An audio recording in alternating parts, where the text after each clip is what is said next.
Bonjour à tous. Vous m'entendez?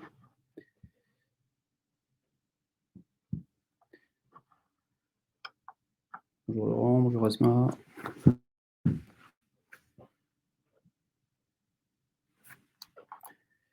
On va attendre encore quelques minutes avant de lancer ce webinar. Déjà une petite vingtaine, on va attendre. D'ici 2-3 minutes, il y aura un peu plus de monde. Bonjour à tous, bienvenue.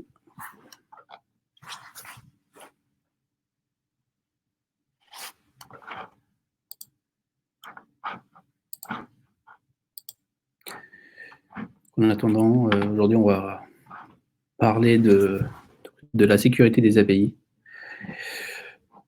qui fait indirectement l'actualité ces dernières semaines avec les différentes failles qui ont touché notamment les géants du web. On a parlé de Facebook et de ces 500 millions d'utilisateurs, enfin plutôt des données des 500 millions d'utilisateurs usurpés. On a parlé de LinkedIn, pareil, qui a subi le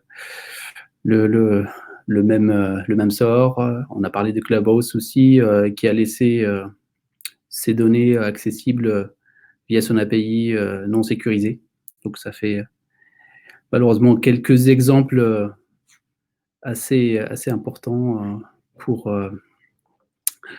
garder en tête que les problèmes de sécurité touchent un peu tous les niveaux, pas uniquement les applications front qu'on a l'habitude de voir. Aujourd'hui, l'API est un point d'entrée assez important qu'il faut absolument sécuriser. Donc voilà pour la petite introduction en attendant l'arrivée de tout le monde. On est une petite trentaine. Asma, est-ce que tu m'entends?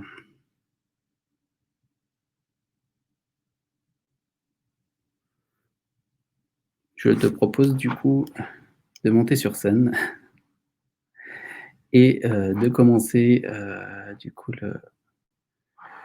la présentation. Je vais partager mon écran. Bonjour à tous. Désolée, ça ne fonctionnait pas. C'est bon? Est-ce que tu m'entends? Ah, tu m'entends? Oui, je t'entends très bien. Bonjour à tous, bienvenue. Alors, je vais partager mon écran. Tu me dis quand...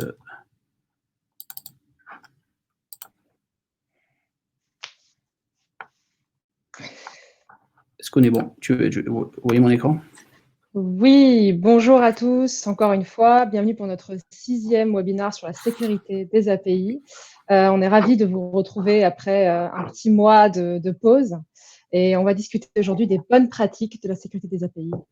Rapidement, on se présente à nouveau. Donc, on est Accetal, un cabinet de réalisation et de conseil en IT. Et on travaille sur l'architecture SI, le cloud DevOps, API management, la gestion de projet et la data intelligence, entre autres. On a des partenaires, on est une vingtaine de personnes et on a des recrutements en cours.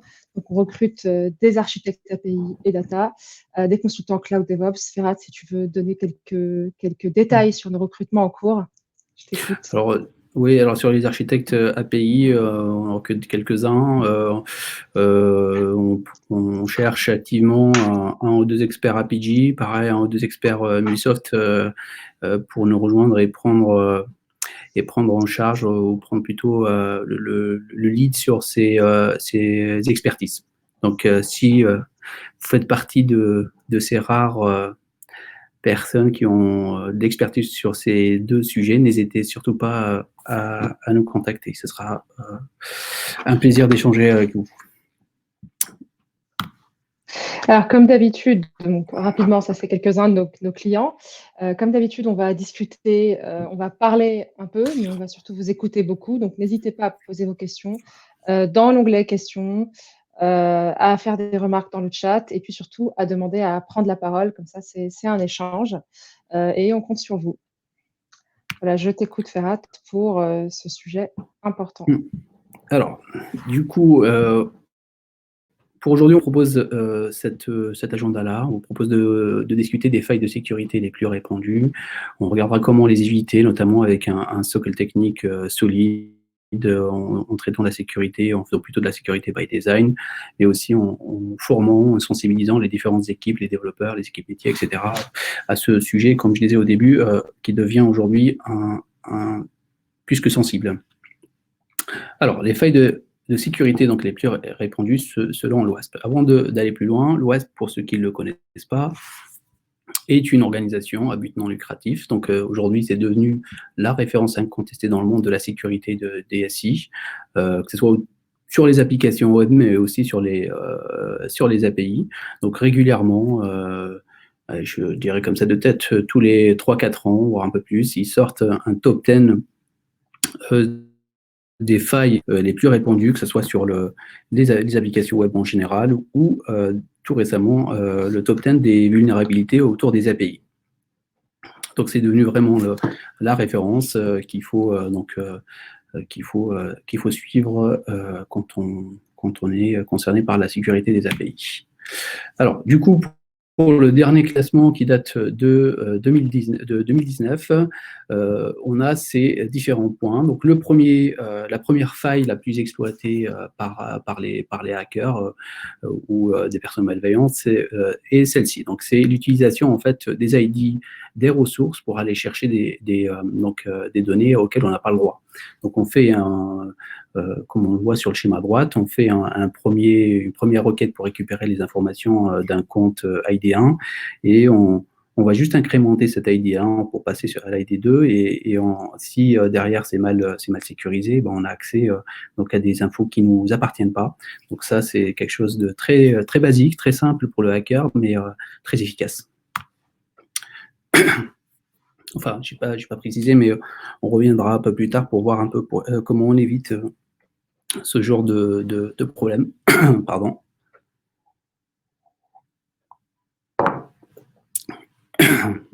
Donc, deuxième faille concerne l'utilisation en fait des données d'authentification.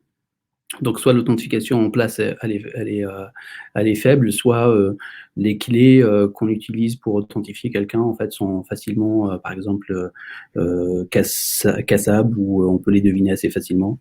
Donc là aussi, c'est une vraie faille exploitée par les hackers. Un troisième point, j'essaie d'aller vite sur ces sujets parce qu'il y a pas mal de choses à partager, donc n'hésitez pas à m'interrompre si vous avez des questions. Donc la troisième faille est donc l'excès en fait des données exposées. Donc quand on expose une ressource, il faut exposer uniquement les données dont on a besoin, pas besoin d'aller plus loin. Si vous exposez les données d'un utilisateur, si on a besoin uniquement de son nom et de son prénom, ben, on expose uniquement le nom et le prénom et pas tout le reste en fait. Souvent, on a tendance à exposer tout l'objet métier par exemple et ça, c'est quelque chose qui peut être utilisé pour dérober des informations. Souvent, on oublie aussi de sécuriser en fait les API, surtout quand on n'a pas d'API gateway, on oublie de mettre des rate limits et ça, du coup, ça permet donc aux hackers de bombarder votre SI avec des requêtes et de le mettre à terre. Donc, toujours penser à mettre des bonnes limites, des quotas, etc. au niveau des API.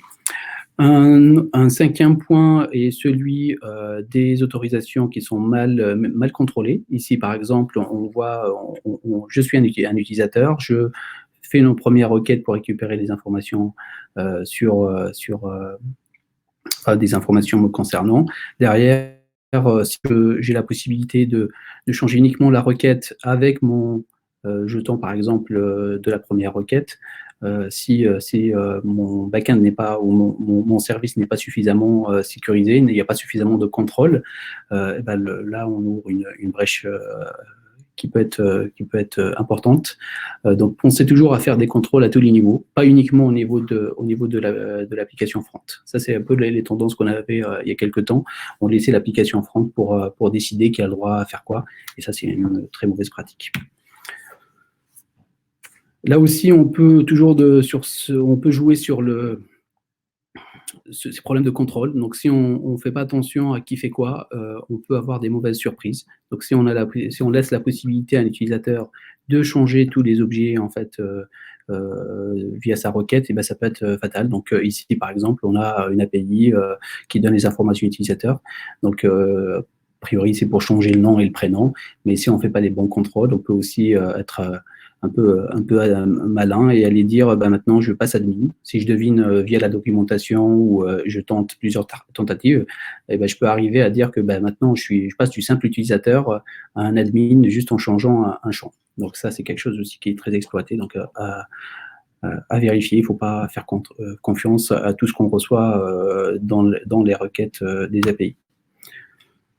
Il peut y avoir aussi des problèmes de configuration au niveau donc, des services ou des API ou même des backends. Donc, ça peut être une version Java qui n'est pas à jour, donc une version obsolète exploitable par les hackers. Ça peut être des messages d'erreur trop détaillés. Si vous mettez si dans votre message d'erreur, vous donnez toutes les informations de votre back-end, vous dites qu'il y a du Spring, par exemple, sur le back-end, il y a de telle information, ça peut être exploité aussi par les hackers pour trouver des failles. On peut aussi parler des injections de code qui sont très utilisées par les hackers. Donc, ça peut être du code SQL, ça peut être du code NoSQL, ça peut être du JSON, ça peut être tout type de code en fait qui est inséré donc, dans une requête et qui est envoyé. S'il n'y a pas de contrôle côté, au niveau de l'API Gateway ou même au niveau des backends, ces commandes-là sont exécutées et ça peut faire des dégâts. Donc, à faire attention. Heureusement, aujourd'hui, il y a des outils qui permettent de répondre à ce genre de trucs assez facilement. L'avant-dernière faille qu'on peut citer aujourd'hui, c'est celle des endpoints obsolètes ou peu sécurisés. Si vous mettez, par exemple, à disposition d'un partenaire votre environnement de recettes, pensez à bien sécuriser cet échange-là, qu'il ne soit pas accessible, parce que ça peut être aussi une entrée. Ou sinon, même quand on est en production, pensez toujours à désactiver ou à supprimer les endpoints qui ne sont plus utilisés. Un dernier point, c'est insuffisance de suivi, de surveillance, de monitoring. Là aussi, ça peut avoir des conséquences fatales. Donc, si vous ne surveillez pas suffisamment, vous ne détectez pas suffisamment à temps d'éventuelles attaques, donc ça permet aux hackers de continuer à exploiter une faille dès qu'ils la trouvent. Voilà pour ce top 10 des failles de sécurité. Je ne sais pas si vous avez des remarques ou des questions, n'hésitez pas. Asma, je te laisse la main pour le petit sondage. Oui, alors comme d'habitude, on vous pose une petite question pour savoir où vous en êtes. Donc c'est dans l'onglet sondage à droite. Voilà, est-ce que pour vous la sécurité des API c'est une priorité immédiate et une urgence en fait, si vous n'y avez pas encore pensé? Est-ce que c'est un sujet à laisser pour plus tard parce qu'il y a déjà les bases? Ou est-ce que vous pensez que vous êtes déjà au top du top et vous allez pouvoir vérifier ça dans la présentation des bonnes pratiques qui va suivre juste après? Je ne sais pas si vous voyez le sondage du coup, parce que j'ai pas encore de vote. Est-ce qu'il a été publié ou pas? Alors, oui, a priori, oui. Ah si, c'est bon, je vois les votes. Ouais. Bon, on a 13 personnes qui pensent quand même que c'est une urgence à traiter tout de suite. Donc du coup, vous êtes au bon endroit pour avoir un petit aperçu des bonnes pratiques et des choses les plus importantes à connaître. Moi, je pensais que tout le monde dirait c'est pas un sujet, on est déjà au top. Je suis déçue. Ouais, ça serait trop beau. Du coup, la personne qui est déjà au top, je veux bien que vous preniez la parole après, que vous nous donniez un retour d'expérience. Je ne sais pas qui c'est, j'ai pas là sous les yeux. Oui, ce serait intéressant, ouais. Ce serait intéressant d'avoir un retour, notamment quand on aura fait le tour des bonnes pratiques. Si on a oublié quelques-unes, ce serait intéressant d'échanger. Alors, je pense qu'on est déjà, on a 15 personnes, donc 68% qui des votants disent que c'est une priorité immédiate. 27% disent que c'est un sujet à voir plus tard, parce qu'il y a déjà ce qu'il faut. Et puis, une personne qui est déjà au top. Donc, on sera ravis d'échanger avec elle. Alors, du coup, je vous propose, merci à tous les participants, je vous propose du coup de reprendre. Maintenant, on va regarder comment éviter ces failles. Donc, je ne sais pas si on n'a pas pris le temps de prendre un peu de recul, mais vous les avez vus, souvent c'est des problèmes liés à la technique, des fois des problèmes liés à la donnée, à la gestion de la donnée, des fois c'est aussi des questions juste de bonne pratique. Donc on va essayer de voir ça tout de suite. Donc, pour essayer de donner une petite analogie, votre SI, en fait, c'est un peu comme votre maison, votre immeuble. Vous avez, c'est précieux déjà, avant de parler d'autre chose, hein, c'est très précieux, donc on a envie de le sécuriser, de le protéger au maximum. Mais en fait, si on réfléchit un petit peu, on voit que les attaques ou les cambriolages, ou ce que vous voulez, se produisent à peu près de la même façon.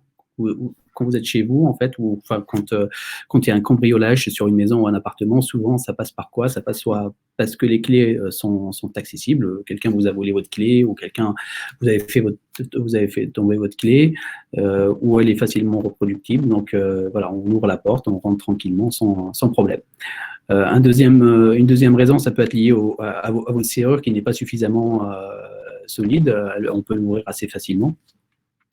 Et le troisième point, c'est la porte, en fait, ou le portail déjà d'entrée, la porte d'entrée de chez vous qui n'est pas suffisamment solide, soit parce qu'elles sont trop fragiles, soit parce qu'il y a aussi d'autres accès. Des fois, on peut passer par la fenêtre.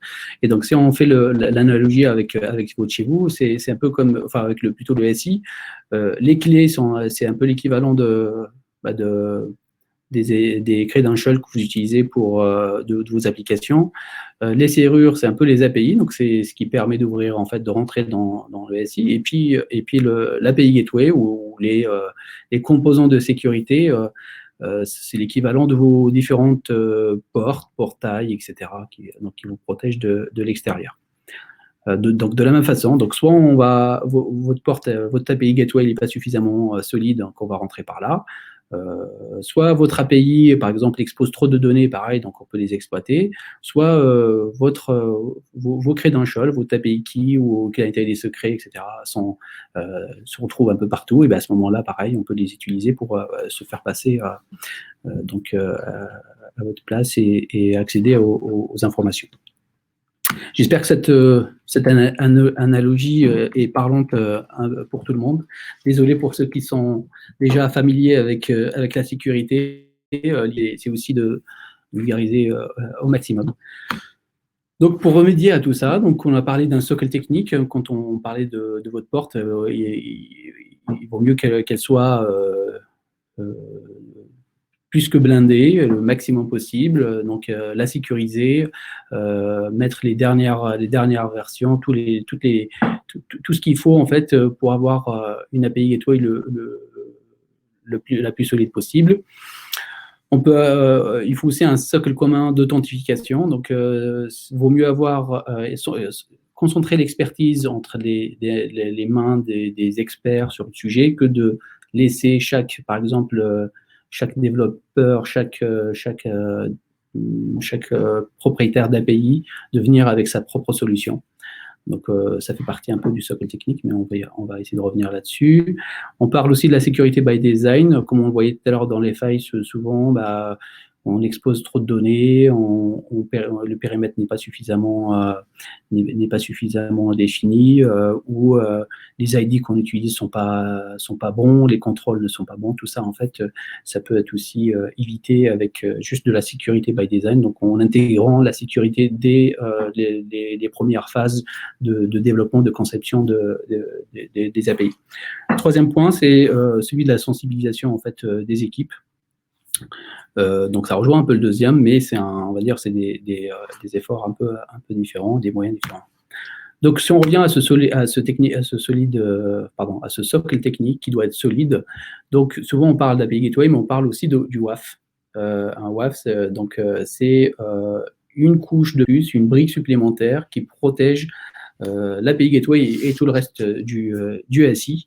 Donc, il va vous protéger des données de service, va vous protéger des injections de code qu'on avait un peu plus haut, va vous protège de différents types d'attaques en fait qui sont exploitées aujourd'hui, qui sont référencées dans le WASP, cette fois-ci des applications web en général, pas que des API.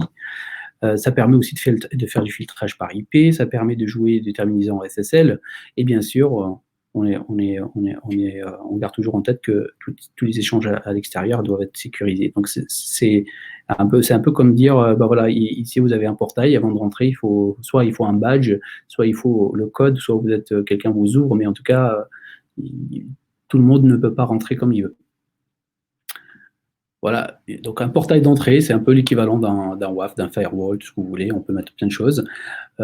Ensuite, il y a une API Gateway qui doit être la porte d'entrée, donc soit de votre immeuble, soit directement de votre maison. Donc la limite, on peut la bouger un petit peu, mais l'idée est la même, c'est que vous avez une API qui va vous protéger en fait de l'extérieur. N'importe qui ne peut pas rentrer. Vous invitez qui vous voulez. Les autres ne sont pas les bienvenus. Vous voulez avoir 5 invités chez vous, vous acceptez que 5 invités. Vous recevez quelqu'un, vous avez quelqu'un qui sonne chez vous, mais par contre vous ne l'avez pas invité ou il ne vous plaît pas, vous gérez en fait les entrées, donc vous refusez les entrées, mais aussi les entrées, pardon, et vous gérez aussi les sorties, parce que du coup vous pouvez mettre qui vous voulez dehors, donc c'est votre chez vous, donc vous gérez un peu les entrées-sorties comme vous souhaitez. C'est aussi ce qui doit vous permettre de mettre en place de l'authentification, de l'identification, de l'autorisation d'une façon assez simple et assez commune entre les différentes API. Donc, si on doit parler de cette gestion des accès, un sujet important, celui de l'identité des applications. Donc, la différence, souvent on compare pour les techniques, ceux qui sont les plus techniques d'entre nous, on parle de l'ESB, des ESB, de l'API management. La grande différence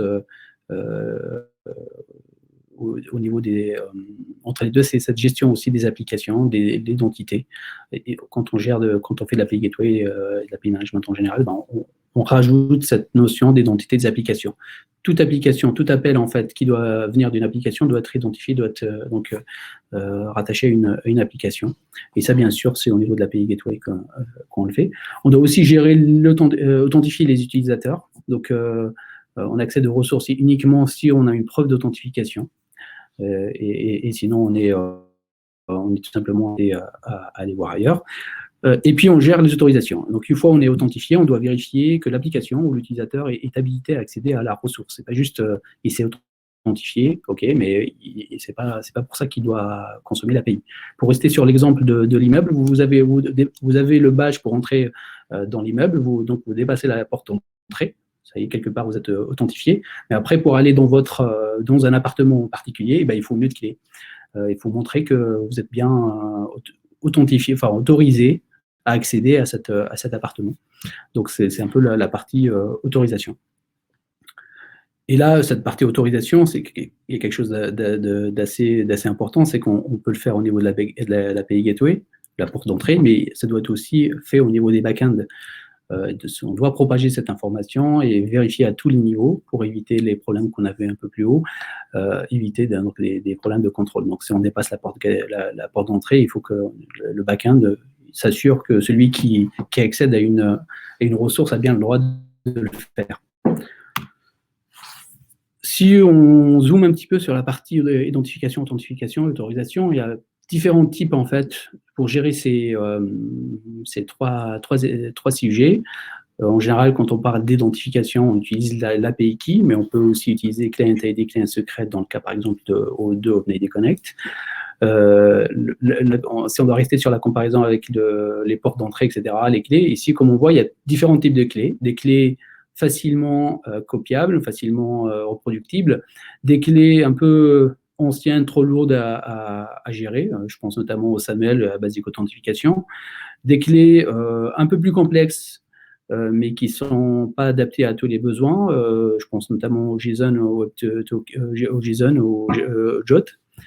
Donc là, c'est bien, mais c'est pas encore le top. Et on a des clés un peu plus poussées qui sont pas facilement reproductibles et qui sont un peu plus sûres. Et là, on arrive sur le cas de O2, OpenID Connect, qui est aujourd'hui le standard. Donc sur le fonctionnement global de O2, on va juste zoomer là-dessus parce que c'est le standard, parce que aussi c'est important d'avoir ce fonctionnement en tête. Comme on le voit, donc la première étape, c'est l'authentification. Donc vous êtes utilisateur, vous utilisez une application cliente. Première étape, vous vous authentifiez. Plutôt l'application en fait va demander au serveur d'autorisation de s'authentifier. Donc elle va présenter ses identifiants à elle, donc de l'application, mais aussi éventuellement le login mot de passe de l'utilisateur. Première étape. À la fin de cette étape-là, le serveur d'autorisation fournit un jeton d'authentification. Enfin, je parle de jeton, d'Access Token, c'est la même chose.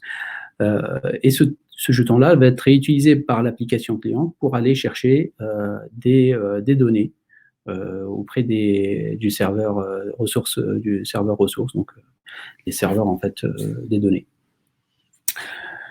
Donc à partir de là, vous commencez une consommation assez classique en fait de vos données. O2, en fait, l'avantage, c'est qu'il répond à plusieurs cas d'usage. Ça va du cas on propose plusieurs cinématiques, en fait, plusieurs grant types. Et le premier, celui du password grant type, grant, c'est uniquement en fait pour gérer plutôt des applications, on va dire, anciennes, pour gérer la rétrocompatibilité. C'est un truc assez simple, vous donnez toutes les informations à l'application. C'est l'application qui gère toutes les informations, le client ID, le secret, le login, mot de passe de l'utilisateur. Tout ça est envoyé dans la même requête et c'est pas le mieux à faire, donc à éviter au maximum. On a sans rentrer dans le détail parce que souvent c'est des cinématiques assez complexes, et ça mérite, je pense, plus d'1 heure juste pour parler de ces quatre cinématiques. Donc si vous voulez qu'on creuse un petit peu ce sujet-là, n'hésitez pas à nous le dire. On fera peut-être un atelier là-dessus spécifiquement. L'autorisation code grant, c'est celui qui est utilisé le plus, en fait, c'est le plus sécurisé. Ça évite de donner le login mot de passe à une application qui n'est pas forcément de confiance.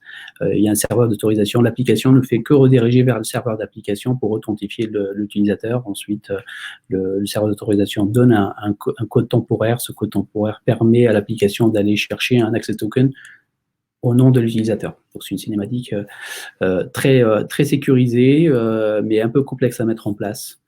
Du coup c'est celle qui est la plus conseillée. On a un implicite grant type, celui-là aussi, il est pas forcément conseillé. D'ailleurs, il est déprécié, donc on va pas perdre du temps là-dessus.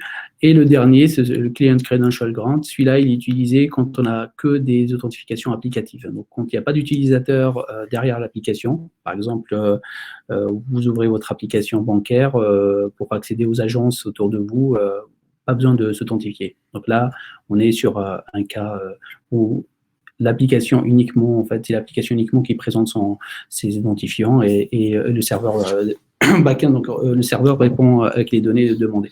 C'est un peu l'équivalent, si on doit rester sur l'exemple de tout à l'heure, vous êtes dans votre immeuble, il y a des parties communes. Les parties communes, dès que vous passez la porte d'entrée, en fait, vous avez accès à ces parties communes, donc pas besoin de connaître qui accède.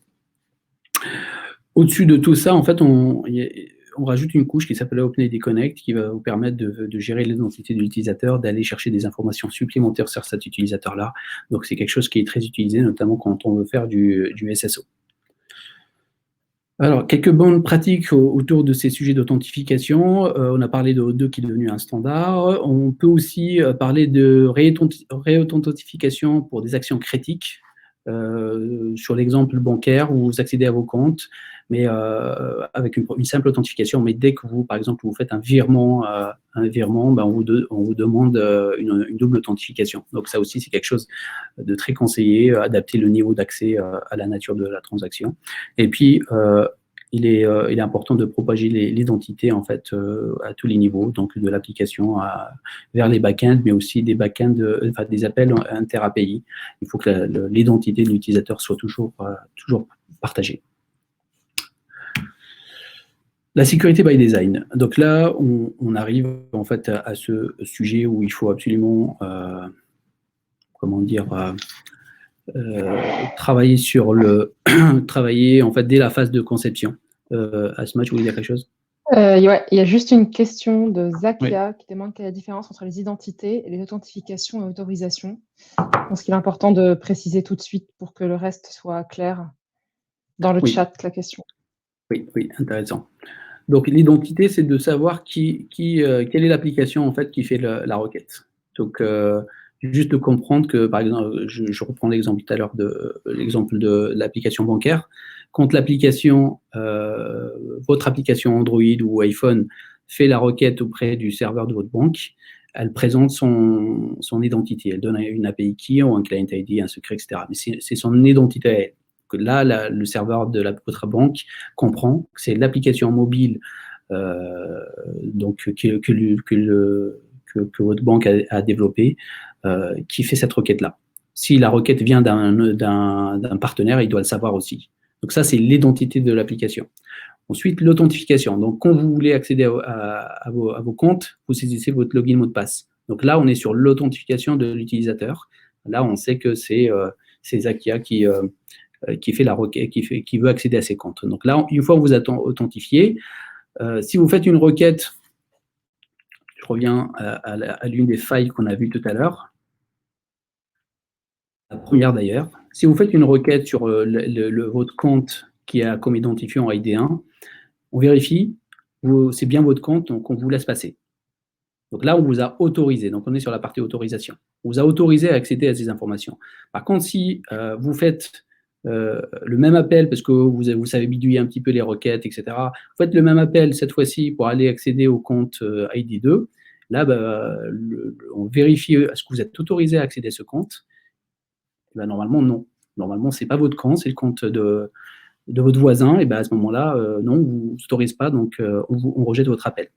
J'espère que c'est clair. Je ne vois pas les questions, donc si n'hésitez pas à répondre. Asma, s'il te plaît, si tu vois des réponses, n'hésite pas à me les transmettre. Oui, bien sûr. Est-ce que c'est clair, Zakia? N'hésitez pas si vous avez des précisions à demander. Ah, bah de rien. Merci Ferhat pour la réponse. Alors, la sécurité. Donc, on disait la sécurité, c'est quelque chose à traiter, en fait, à prendre en compte dès le début de la conception, en fait, de l'API. C'est des choses assez simples, en fait, mais quand on ne les fait pas, ça peut avoir des séquences dramatiques. Donc, on sépare bien les environnements. Celui de prod et de test sont bien séparés, mettre bien les frontières entre les deux. J'ai vu dans pas mal de contextes, malheureusement, par exemple, une API gateway de test qui peut attaquer directement celle de prod, une API gateway de prod qui peut attaquer directement celle les backends de test. Ça, c'est une mauvaise pratique. Il ne faut surtout pas faire ça. Donc, bien séparer les environnements, bien isoler pour éviter toute action malveillante ou même des fois juste une mauvaise manip et ça peut avoir des dégâts importants. Donc, bien séparer les environnements. Gérer aussi les informations confidentielles, donc bien les chiffrer correctement. Donc, vous stockez les logins mots de passe, par exemple, quand vous prenez une solution, par exemple, d'API Gateway, si les données, les mots de passe, les différentes données sensibles qu'elle manipule ne sont pas suffisamment chiffrées, il vaut mieux éviter. Donc, bien garder en tête que c'est un sujet assez important. Et puis, en termes de données qu'on expose, ça aussi, c'est quelque chose qu'il faut réfléchir. Depuis le début, on évite de mettre trop de données dans ce qu'on expose et aussi adapter le niveau de la sensibilité, en fait, au public qu'on cible. il y a forcément une différence entre une API qu'on développe en interne pour des besoins internes et une API qu'on expose à l'extérieur à des partenaires ou en mode Open API. Le niveau de sécurité n'est pas le même. L'effort nécessaire pour donc gérer les données qu'on expose n'est pas le même non plus. Donc, deux exemples uniquement pour faire des bonnes pratiques. On a parlé des identifiants. Il faut éviter en fait d'utiliser des identifiants incrémentés en fait par défaut. Si vous avez un compte 1, un compte 2, un compte 3, c'est facile pour le hacker d'aller en fait chercher les données. Même s'il y a les bons contrôles, c'est pas une bonne pratique. Donc l'ID d'une ressource, il doit être un peu plus travaillé, il peut être haché, voilà, ça nécessite un peu de travail, c'est pas juste un incrément par défaut. On a parlé tout à l'heure aussi des exceptions ou des messages d'erreur trop détaillés. Là, les exceptions, il faut les gérer convenablement, il faut éviter de donner trop d'informations sur les backends et les technos qu'on utilise. On arrive au avant-dernier point sur la sensibilisation et la formation des équipes. Donc, très brièvement, il faut définir les règles de gouvernance, les communiquer à l'ensemble des intervenants, pas seulement les développeurs. Donc, les cinématiques qu'on autorise. Si on ne veut pas faire de l'API key parce qu'on considère que ce n'est pas une bonne pratique, il faut que tout le monde le sache. S'il y a une checklist de sécurité, il faut en avoir une et il faut la diffuser aux développeurs et aux concepteurs d'API. Et bien sûr, il faut avoir une architecture de référence pour que tout le monde puisse l'utiliser. Il faut bien former les concepteurs sur ces problèmes en fait, de sécurité by design qu'on avait évoqué plus haut. Il faut les former sur les outils, les contrôles qu'il faut mettre en place, aussi au niveau des applications. Quel développeur d'application, comme je disais, l'application, elle porte un peu votre clé. Donc, si elle est mal sécurisée, cette clé, vous la perdez. Du coup, vous ouvrez des brèches. Donc, important de bien former les développeurs d'applications aussi. Et bien sûr, un truc qui n'est pas forcément qui paraît pas évident pour beaucoup, c'est l'intégration d'un security champion dès les phases de développement dans les équipes de développement. Donc, il suit les différents sujets. Il n'est pas forcément expert sur la sécurité, mais il doit être le référent sur ces sujets-là. Il doit aller chercher l'information, faciliter un peu le travail des développeurs, mais aussi de l'ensemble des acteurs. Maintenant qu'on a dit tout ça, en fait, on pense qu'on est plutôt bon. On couvre pas mal de points, on contre pas mal de failles, mais par contre, on peut aller plus loin et on peut utiliser des applications qui sont, on va dire, récentes, qui se basent sur de l'intelligence artificielle pour surveiller ce qui se passe. Donc ici, j'ai schématisé un petit peu avec ce composant en bleu qui surveille le trafic et qui détecte automatiquement en fait s'il y a des anomalies. Donc on n'a pas besoin d'identifier une faille au particulier, mais selon le comportement habituel, dès qu'on voit quelque chose qui sort du commun, si par exemple ce composant de sécurité se rend compte que habituellement une API est invoquée 100 fois par jour, et là d'un coup on voit qu'elle est invoquée 1000 fois, là soit on bloque complètement, soit on lève une alerte. Ça, c'est des choses qui sont apportées par ces nouveaux composants, donc c'est intéressant à utiliser. Donc soit ces composants se positionnent ici en sortie en fait, enfin plutôt à côté de l'API Gateway. Donc on reçoit un appel au niveau de l'API Gateway, on l'envoie à ce composant de surveillance. Donc soit c'est un appel asynchrone, soit synchrone. Ensuite, s'il y a un problème, un peu comme les détections de fraude, en fait, on lève une alerte ou on bloque la transaction. On a d'autres composants qui se mettent plutôt en frontal, un peu pour remplacer les WAF. Je pense notamment à une entreprise française qui s'appelle DOM, qui fait un excellent travail, donc qui se positionne en frontal en fait, et qui détecte toutes les failles qu'on a vues plus haut, toutes les différentes attaques, et ensuite il laisse passer les appels au niveau de l'API Gateway. Voilà. Je ne sais pas si on a encore du temps, mais j'ai fait le tour. Ah oui, déjà 14h10, donc il nous reste 5 minutes. Est-ce qu'on a des questions? J'espère que Alors c'était oui, clair. est-ce que tu peux regarder le chat ou est-ce que tu veux que je te les lise? Alors, je suis en train de regarder. Du coup, c'est quoi? On a eu, ok, ça, on a répondu. Ensuite, on a Zaki qui nous dit le WAF peut aussi être utilisé en interne devant une API gateway interne. Non, le WAF, c'est surtout en fait pour protéger les appels entrants. Donc, s'il est déjà en frontal, pas besoin d'en rajouter en interne parce que c'est quand même quelque chose d'assez lourd à gérer. Donc, un seul WAF suffit largement.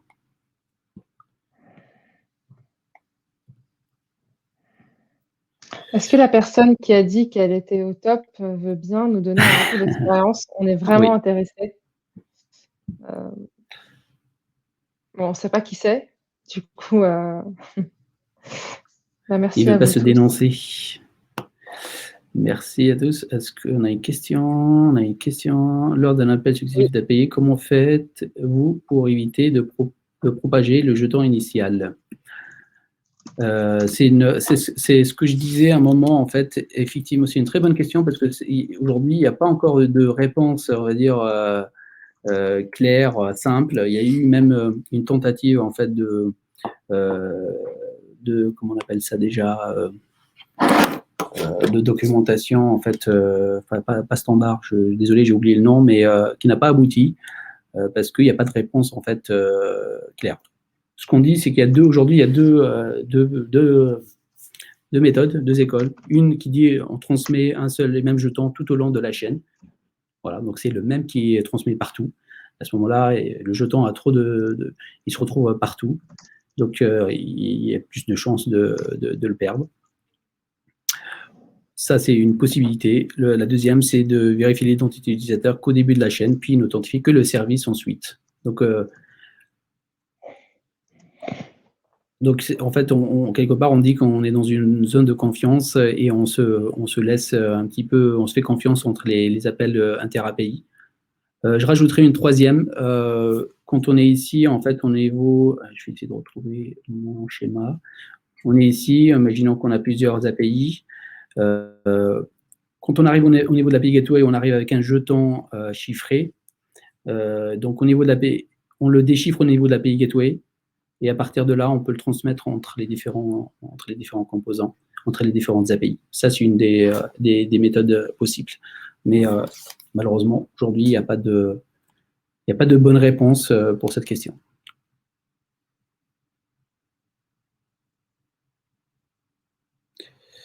Alors, Tom Briand qui nous dit « Super, merci, vos présentations sont top. » Ben, merci. Merci à vous. Merci à vous tous. Et bien sûr, on vous envoie les slides par email. Lionel qui a posé la question. J'espère que j'ai répondu à cette question par rapport aux jetons.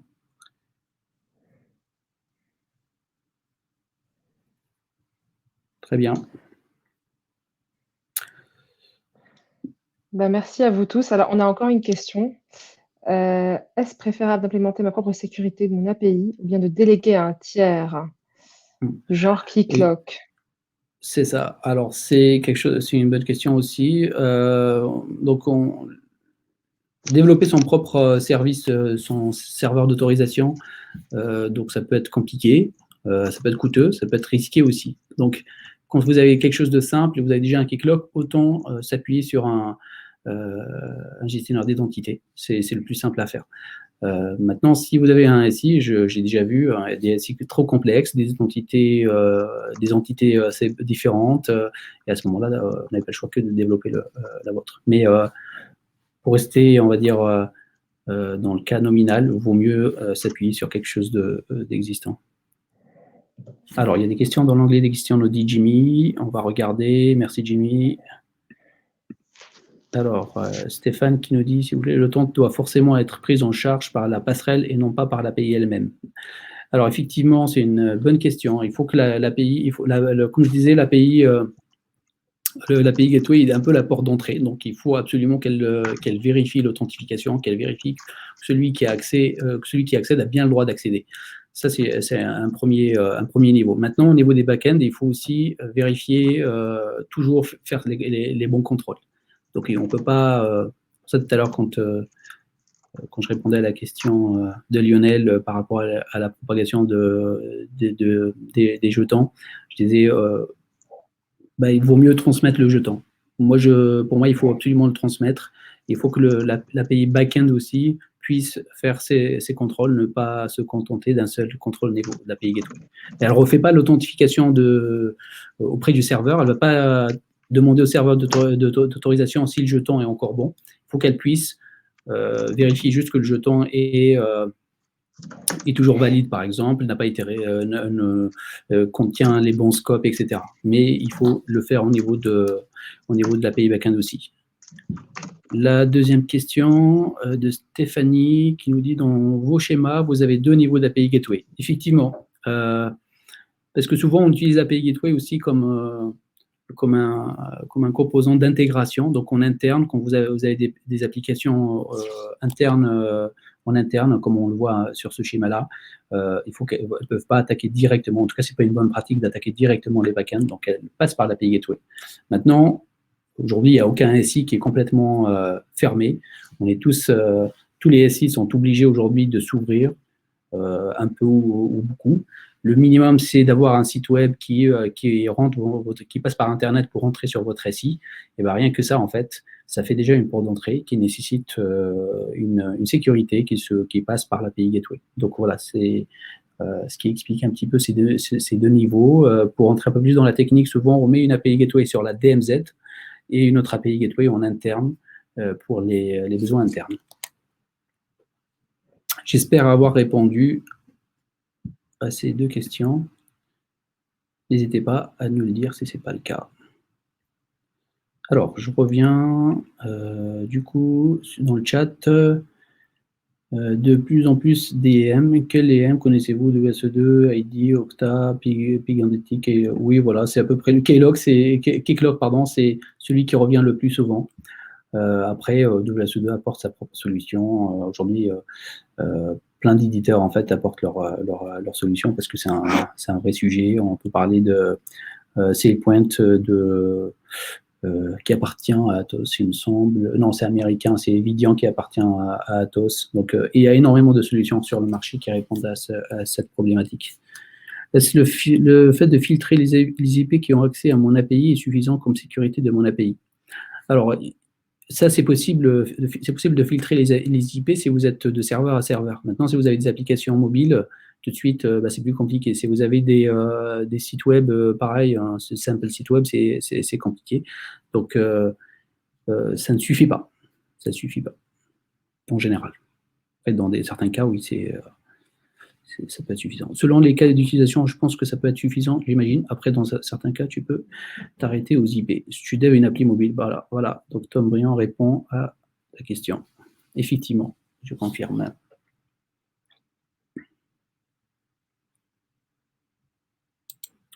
MFA, SCA solution. Je n'ai pas compris la question.